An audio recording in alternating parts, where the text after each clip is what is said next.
Hello and welcome. This is Africa in 10 minutes, where we bring to you the top business news as reported on Footprint to Africa. I'm Chamaka J. Uwaduka, and these are the headlines. Kangan appoints first female executive in its history. Sage Live debuts in South Africa. And Ghana to earn $13 million from pineapple export. And now the stories. Rebecca Miano has been appointed as the Acting Managing Director and Chief Executive Officer of the Kenya Electricity Generating Company, Kangan. Kangan is the leading electric power generation company in Kenya. It owns 31 power generating plants with a combined installed capacity of 1,337 megawatts from diverse generation modes encompassing hydro, thermal, geothermal, and wind technologies. Prior to her appointment, Miano was Kangan's Company Secretary and Legal Affairs Director for the last 9 years. She becomes the first female executive of the company since its inception in 1954. She brings a wealth of energy sector expertise to the position, having worked for the Kenya Power and Lighting Company when Kangan was under its management. Miano holds professional qualifications in law and experience in practice from institutions and firms in both Kenya and Australia. The company said her appointment is in an acting capacity to ensure a smooth transition as the process awaits the conclusion. In tech news, cloud-based integrated accounting solution Sage Live is now available in South Africa. Sage Live supports companies scaling up for growth by bringing together finance, sales, CRM, and operational data to provide them with a powerful single view of their business. Sandra Kraus, Vice President for Mid-Market Africa and the Middle East at Sage, said, "Entrepreneurs don't go into business to manage taxes and admin, so are striving to make these tasks invisible. Sage Live gives businesses one source of information across the front office and back office and across multiple countries and dimensions to create one office, enabling entrepreneurs, accountants, and employees to view their information in real time and work as one team." The solution is built on the Salesforce platform, which enables small and medium enterprises to run completely in the cloud and control complex operations, eliminate low-value tasks, and respond faster to customers. It also allows connection with thousands of third-party apps via the Salesforce App Exchange. Sage Live will offer businesses in South Africa business and office collaboration through which employees can share knowledge, files, and data, and connect with experts across their organization regardless of their roles. Sage Live allows customers to run their businesses from anywhere with total usability across smartphones, tablets, and other supported devices, ensuring all team members have access to the data they need when they need it. Looking for your next tourist destination in Africa? A handbook promoting the tourism and wildlife heritage of the Komza block as a single tourist and wildlife destination has been launched by the Komza Business Council (CBC). Dubbed the Komza Tourism and Wildlife Heritage Handbook, it will showcase the different tourism and wildlife products in the region, as well as raise awareness on sustainable tourism and wildlife conservation in all the 19 Komza countries. Sandra Uwera, CEO CBC, said, "This handbook provides tourists coming into Komza a way to make their adventures more exciting, a taste of what to look for when they visit the Komza region."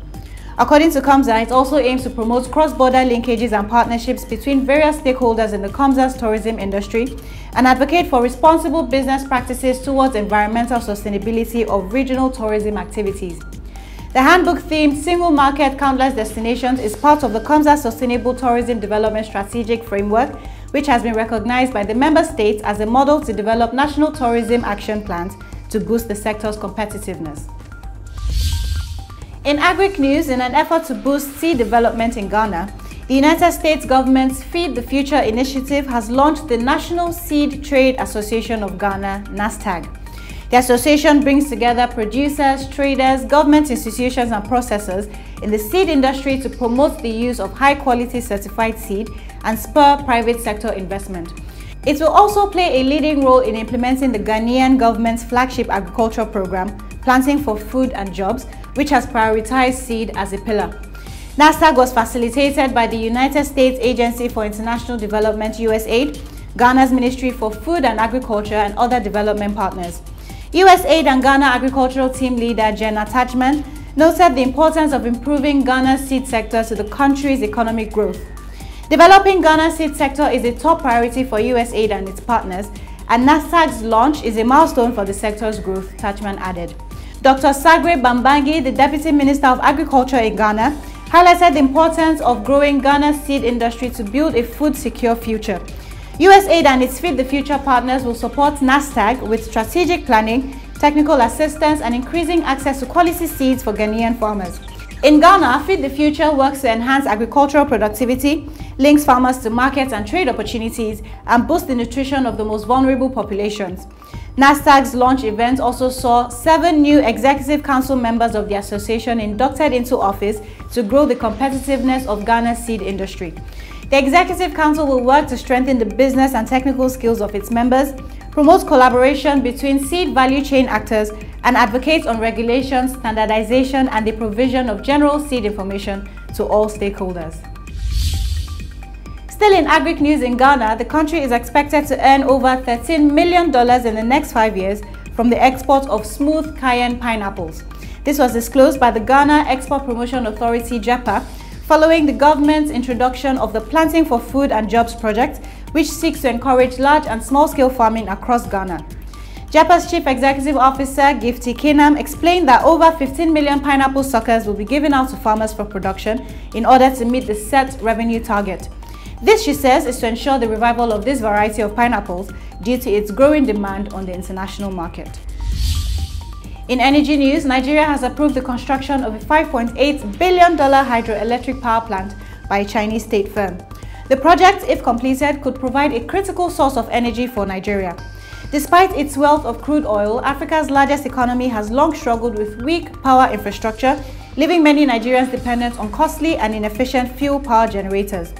The 3,050 megawatt Mambila hydroelectric plant has been planned for over 3 decades.